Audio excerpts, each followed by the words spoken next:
Imagine for a moment that you're a college student and you sit down to write a paper. But instead of brainstorming, researching, or making an outline, you simply type a prompt into ChatGPT, and in less than 15 seconds, it spits out an impressive outline, which you then copy, tweak a sentence here or there, and hit submit. Boom, assignment done. But what did you actually learn in the process? Artificial intelligence has revolutionized the way that we work, create, and most notably, learn. In the last 5 years since the pandemic, artificial intelligence has taken the world by storm, and it has become an indispensable tool used by millions of people around the world every single day. The lure of AI is that it puts instant and effortless answers and content all at your fingertips. I'm sure every single one of you has either a phone or a computer or something that has an AI tool built into it or an app that you can download. And while all this is convenient, all this convenience comes at a significant cost. The use of AI, especially in the context of education, I would argue, does more harm than good.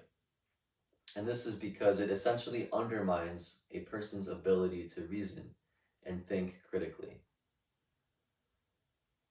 While AI does a fantastic job of generating cool and interesting and even convincing ideas, what it doesn't do is teach you how to think critically, a skill that is at the very heart of scholastic education.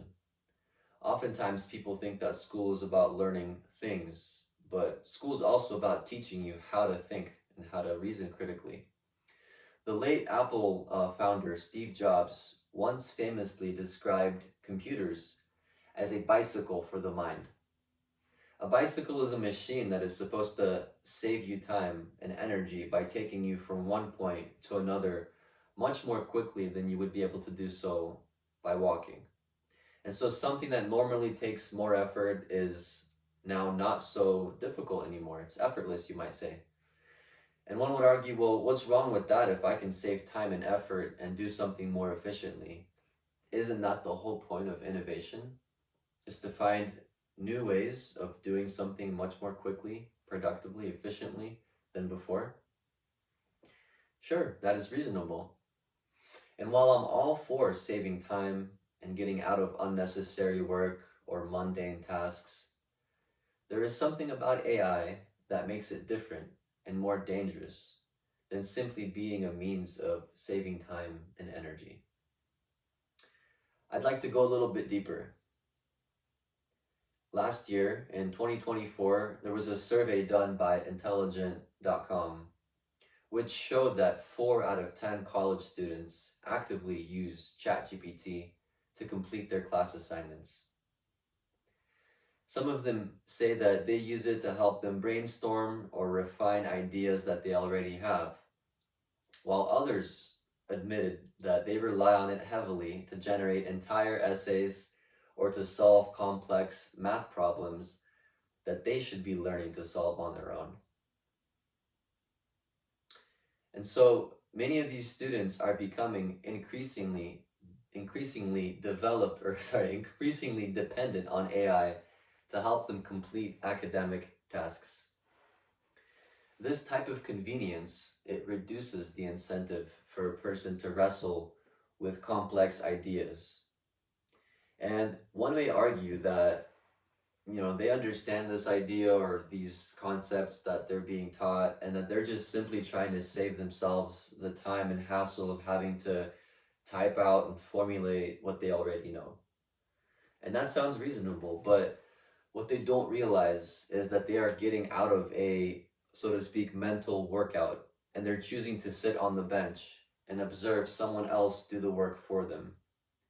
As cool as that sounds, right? To go to the gym and have someone work out for you, you know that you are not able to get those results, the muscles, the fitness that you would get if you were working out.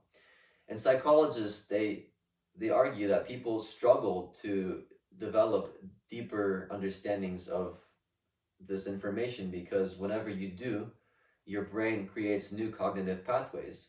But people who outsource their work to a machine, they forego that effort, which leads them or keeps them from genuinely understanding the problem that they are facing and foregoing that process of discovering the answer, which obviously takes a lot of time and effort sometimes.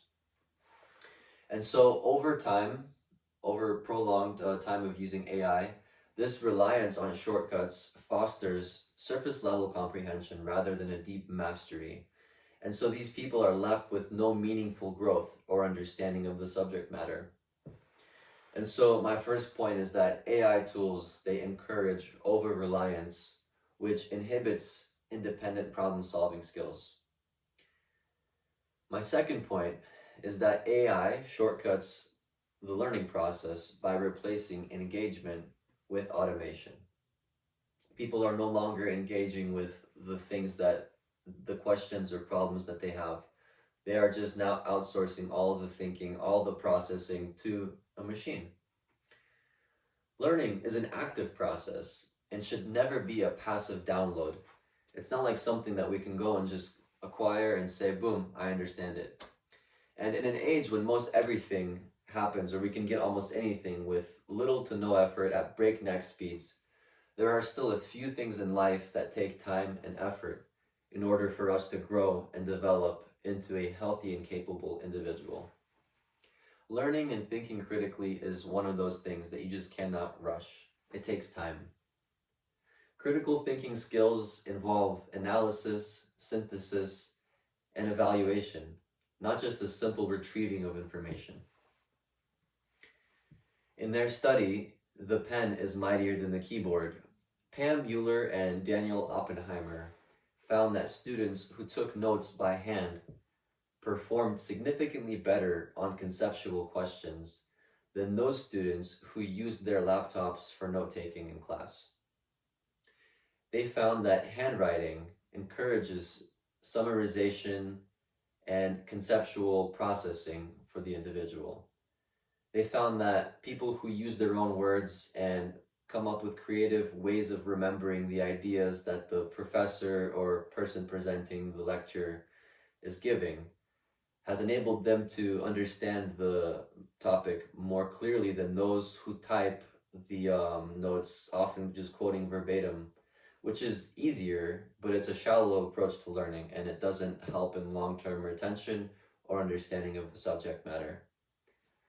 Similarly, when students copy and paste AI outputs, they miss out on the opportunity to develop their own arguments or further refine and explore their own ideas.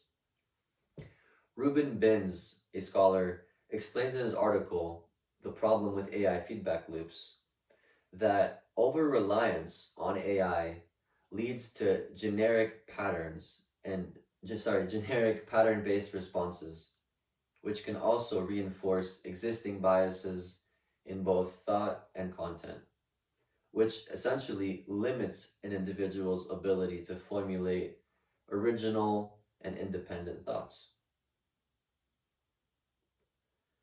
And this brings me to my third point, which is that the normalization of AI in education, it weakens long-term intellectual engagement.